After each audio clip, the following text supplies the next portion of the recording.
৬২ বলে সেঞ্চুরি, শেষমেশ থামলেন ৯৪ বলে ১৫৫ রানের বিধ্বংসী এক ইনিংস খেলে। ৮ বছর পর ঘরোয়া ক্রিকেটে ফিরলেন রোহিত শর্মা, আর ফিরেই মাঠটাকে বানিয়ে দিলেন উৎসবের মঞ্চ। জাতীয় দলে টিকে থাকার চাবিকাঠি ঘরোয়া ক্রিকেটে রোহিত নিজেকে প্রমাণ করলেন আরও একবার।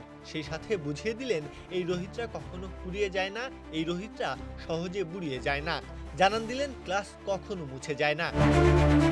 বিজয় হাজারে ট্রফিতে মুম্বাইয়ের হয়ে সিকিমের বিপক্ষে ম্যাচ। রোহিতের প্রত্যাবর্তন ঘিরে জয়পুরে তৈরি হয়েছিল নজিরবিহীন উন্মাদনা। যেখানে ম্যাচটির জন্য আনুমানিক ৭,০০০ দর্শক আসার কথা ছিল, সেখানে মাঠে হাজির হন কমপক্ষে ১০,০০০ মানুষ।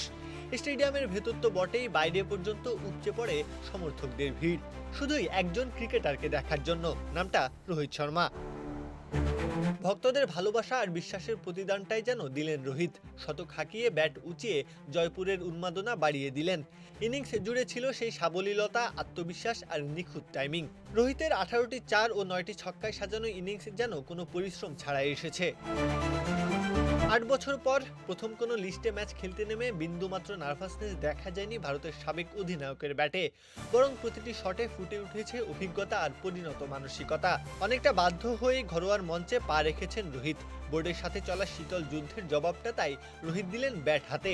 সমালোচকদের এক একটা কথা যেন বিশাল সব ছক্কার মতো করেই পাঠালেন মাঠের বাইরে।